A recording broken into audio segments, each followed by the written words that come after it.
काम माननीय मोदी साहेबांच्या नेतृत्वामध्ये झालेलं आहे। आज आपण पाहतो शिक्षणाकडे जर आपण पाहिलं, इनोव्हेशन, नव्या गोष्टीचा शोध, इनोव्हेशन सेंटर, स्टार्टअप्स, ज्याच्या माध्यमातून जे काही ग्रामीण भागातल्या मुलांचे असतील, आपल्या देशातील तरुणांच्या मनातल्या ज्या संकल्पना असतील, त्या संकल्पनेला एका प्रकारे व्यवसायाच्या माध्यमातून जोड कशी देता येईल असे इनोव्हेशन सेंटर उभा करण्यात आलेले आहेत। अटलजींच्या नावाने इनोव्हेशन काउन्सिल उभा करण्यात आलेले, स्किल सेंटर उभा करण्यात आलेले, कौशल्य स्किल डिपार्टमेंटच्या माध्यमातून त्या ठिकाणी विकसित भारत निर्माण करण्यासाठी छोट्या छोट्या स्किल्सला त्या ठिकाणी मोटिवेट करण्यात आले।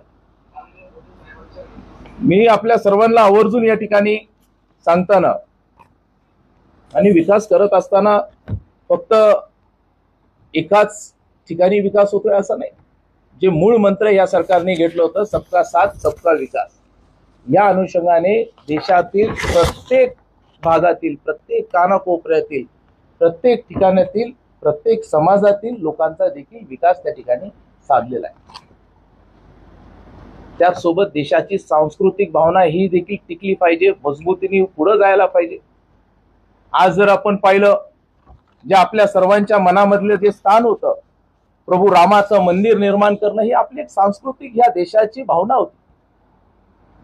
अनेक वर्षापासून ज्या गोष्टीला पूर्वीच्या सरकारने भिजत ठेवलं होतं, आपल्या सर्वांच्या अंतःकरणातली, मनातली सांस्कृतिक ह्या भावनेला देखील पूर्ण करण्याचं काम या सरकारने प्रभू रामाचं मंदिर उभा करून त्या ठिकाणी केलेलं आहे। त्याचसोबत आपण जर पाहिलं, काशी विश्वनाथ कॉरिडॉर हे देखील उभा करण्यात आलेले।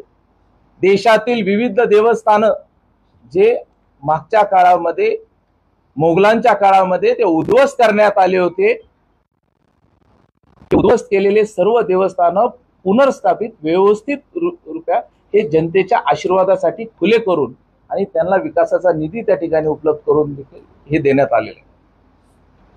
त्यासोबत सर्वात महत्त्वाची बाब जर आपण पाहिली, 11 वर्षातलं यशाचं म्हणजे आम्ही एक पाहत असताना जी आपली अपेक्षा होती, आम्ही कधी जम्मूला फिरायला गेलो, काश्मीरला फिरायला गेलो, मला आठवतंय काश्मीरला, श्रीनगरला फिरायला गेल्यानंतर तिथं आपला तिरंगा लावला जात नव्हता।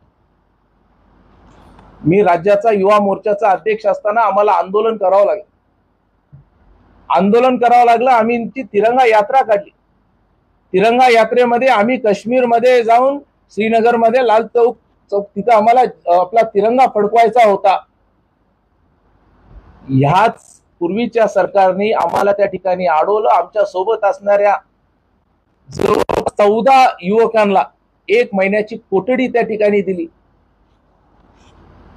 माननीय लालकृष्ण अडवाणी साहेब, माननीय सुषमा स्वराज यांनी मध्यस्थी करून, म्हणजे ह्याच देशामध्ये तिरंगा फडकवत असताना, हे लांबची गोष्ट नाही, ही 2011 आणि 12ची गोष्ट आहे।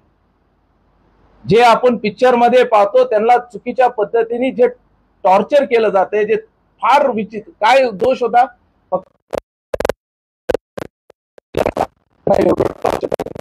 बाहेर काढण्यात आलं। 3 वर्ष ह्यांना परत त्यांची तब्येत व्यवस्थित व्हायला वेळ लागला या तरुणांना।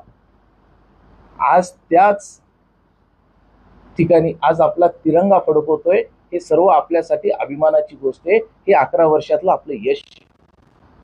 आज जर आपण पाहिलं, 370 सगळ्यात महत्वाचा बाब म्हणजे देशामध्ये जे दुपडी निर्माण केली होती, काश्मीर वेगळा, भारत वेगळा, 370 कलम हा हटवण्याचं काम, जे कधी शक्य नव्हतं। कुणी म्हणायचं काही होईल, भारतीय जनता पार्टीचं हे फक्त घोषणापत्र मधला हा विषय 370, हा कुणी जरी आलं तरी हे हटू शकत नाही, हा विश्वास त्यावेळेसचे नेते सतत देत होते।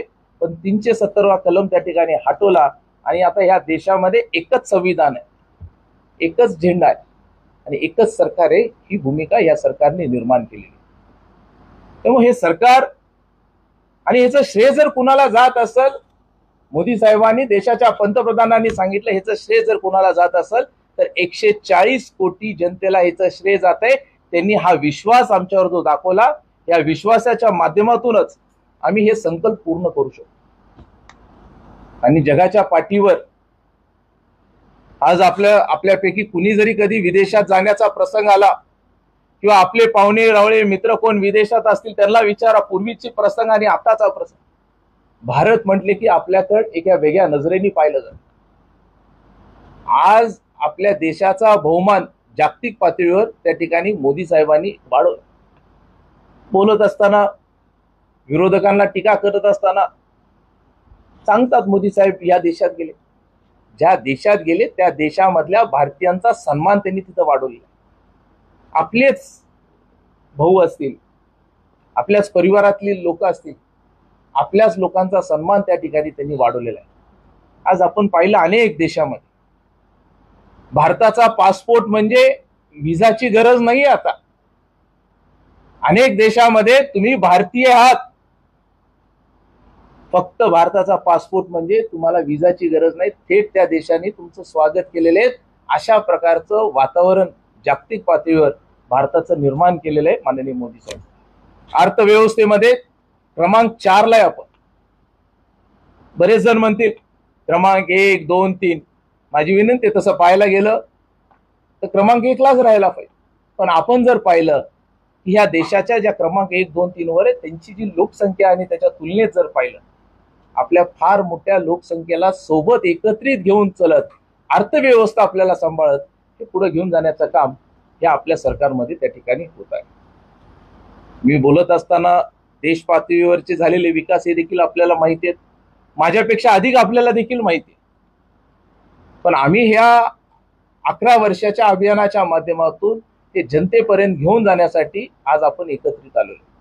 आपण एक माध्यम आहे, हे फक्त मोदी साहेब किंवा देशाचे पंतप्रधान म्हणून आपण बघू नये, देशाचा वैभव म्हणून आपण पाहू.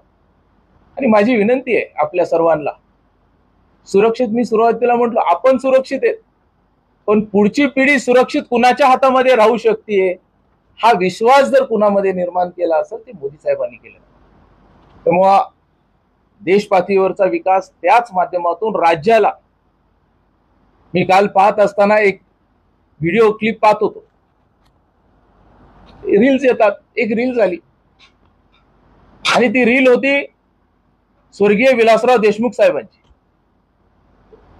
त्यांनी सांगितलं, त्यांच्या रीलमध्ये, त्यांच्या भाषणामध्ये त्यांनी बोलले होते, मी राज्याचा मुख्यमंत्री असताना केंद्राकडे सतत पैशाची मागणी करत, सतत पत्र लिहित होतो, सतत पत्र पाठवत होतो.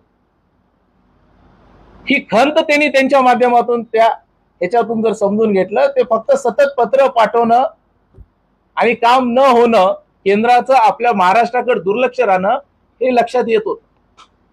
पण आज जर पाहिलं, महाराष्ट्राकडे मोठ्या प्रमाणामध्ये केंद्राने दिलेला निधी असेल, रस्त्याचं जाळं असेल, इरिगेशनच्या बाबतीत असतील, एज्युकेशनच्या बाबतीत असेल, रेल्वेच्या बाबतीमध्ये मागच्या पूर्वीच्या सरकारने त्यांच्या कालावधीमध्ये जेवढा निधी दिला नाही तेवढा निधी फक्त या वर्षीच्या बजेटमध्ये आपल्याकडे तेवढा आलेला. त्यामुळे राज्याचाही वाटा देत असताना सर्वात अधिक पद्धतीने महाराष्ट्राचा जो वाटा होता तो देण्याचं काम या ठिकाणी झालेलं आहे. आपण जिल्हा म्हणून जर पाहिलं, आपण सर्वजण साक्षीदार आहात. आपण ज्या संदर्भातला रिफ्लेक्शन आपण ज्याला म्हणतो की देशाचे जे मॅक्रो इकॉनॉमिक इंडिकेटर्स असतात, बघा आत्ताच मला वाटतं कोणीतरी प्रश्न विचारला होता की महागाई खूप वाढलेली आहे, पण 2014चं इन्फ्लेशन आणि 2025च्या इन्फ्लेशनची सुद्धा जर तुम्ही तुलना केली तर 2014 मध्ये 9% होतं. आज ते आदरणीय मोदी साहेबांच्या नेतृत्वामध्ये 4% आलेलं आहे. तुम्ही म्हणजे जीडीपी ग्रोथ असेल, दरडोई उत्पन्न असेल, इन्व्हेस्टमेंट असतील, FDI असेल, या प्रत्येक क्षेत्रामध्ये एक उत्तम कामगिरी भारतीय जनता पक्षाच्या नेतृत्वामध्ये झालेली आहे. जसं आदरणीय संभाजी भैया पाटील निलंगेकर साहेबांनी सांगितलं की इन्फ्रास्ट्रक्चर असेल, हेल्थ केअर असेल, एज्युकेशन असेल,